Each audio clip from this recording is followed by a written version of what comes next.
എല്ലാവർക്കും പുതിയൊരു വീഡിയോയിലേക്ക് സ്വാഗതം. ഇന്ന് ചക്ക അരിഞ്ഞ് പായസം ഉണ്ടാക്കുന്നതിൻ്റെ ഒരു വീഡിയോ ആണ്. അതിന് വേണ്ടിയിട്ട് കുറച്ച് പഴുത്ത ചക്ക ചവണിയെല്ലാം കളഞ്ഞെടുത്തിട്ടുണ്ട്. ഇത് ഇനി കുരു കളഞ്ഞ് ഒന്ന് അരിഞ്ഞെടുക്കണം.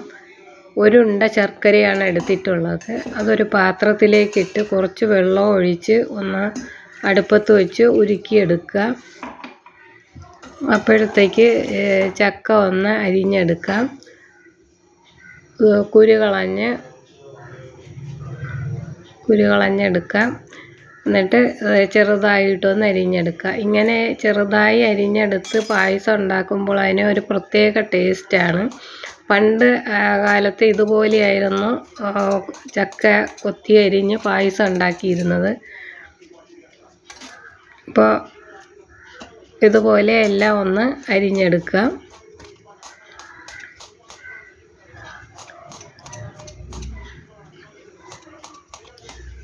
ഇപ്പോൾ ഇതെല്ലാം അരിഞ്ഞെടുത്തിട്ടുണ്ട്. ഇതുപോലെ ഒന്ന് അരിഞ്ഞെടുത്തിട്ടുണ്ട്. ശർക്കര ഉരുക്കി എടുത്തിട്ടുണ്ട്. ഇനി അടുപ്പത്ത് ഉരുളി വെച്ചു. ഇനി ഒരു സ്പൂൺ നെയ്യ് അതിലേക്ക് ഇട്ട് കൊടുക്കാം. ഇനി അരിഞ്ഞു വെച്ച ചക്കയും കൂടി അതിലേക്ക് ഇട്ട് കൊടുക്കാം.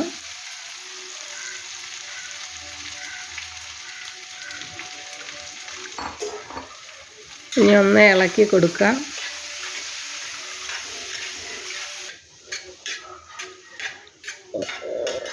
ഇനി ഇതിലേക്ക് ഒന്ന് വാടി വരുന്ന സമയത്ത് ഉരുക്കി വെച്ച ശർക്കര അതിലേക്ക് ഒഴിച്ചു കൊടുക്കാം.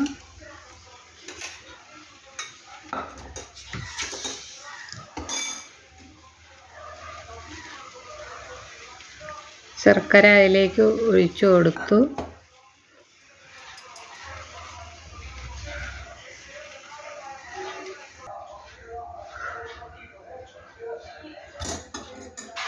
നന്നായിട്ടൊന്ന് ഇളക്കുക.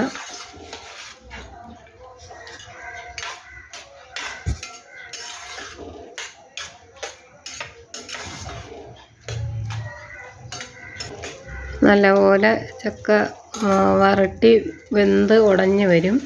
ആ സമയത്തേക്ക് 2 തേങ്ങയാണ് എടുത്തിട്ടുള്ളത്. ഇളം തേങ്ങയാണ് എടുത്തിട്ടുള്ളത്. ഇതൊന്ന് തിരികെ എടുത്ത് പാലെടുക്കണം. അപ്പോൾ നല്ലപോലെ വെന്ത് വരുന്നുണ്ട്. കണ്ടിന്യൂസ് ആയിട്ട് ഇളക്കണമെന്നില്ല. അത് ശർക്കര എല്ലാം കൂടി നല്ലപോലെ അലിഞ്ഞ് ലൂസായിട്ട് കിട്ടിയിട്ടുണ്ട്. ഇപ്പോൾ 1 ഗ്ലാസ് 1-ാം പാലും 5 ഗ്ലാസ് 2-ാം പാലുമാണ് എടുത്തിട്ടുള്ളത്. ഇപ്പം ചക്ക പാകത്തിനായി വന്നിട്ടുണ്ട്.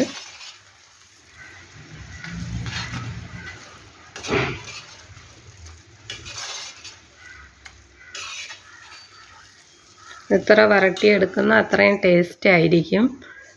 ഇനി ഇതിലേക്ക് 2-ാം പാൽ ഒഴിച്ചു കൊടുക്കുക.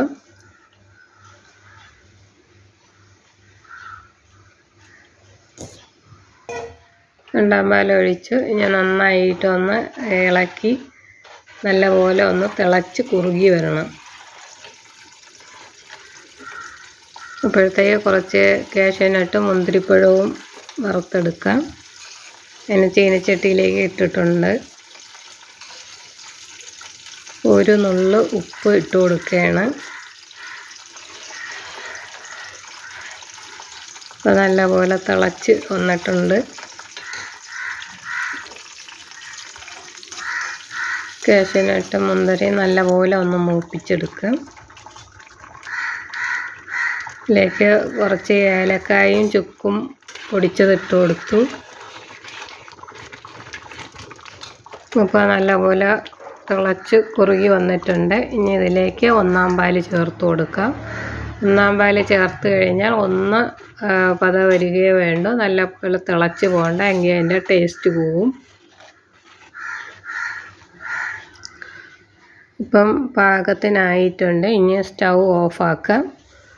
ഇനി ഇതിലേക്ക് വറുത്ത് വെച്ച മുന്തിരി കാഷ്യൂനട്ടും ചേർത്ത് കൊടുക്കാം. എല്ലാവർക്കും ഈ വീഡിയോ ഇഷ്ടപ്പെട്ട് കാണുമെന്ന് കരുതട്ടെ. Thank you.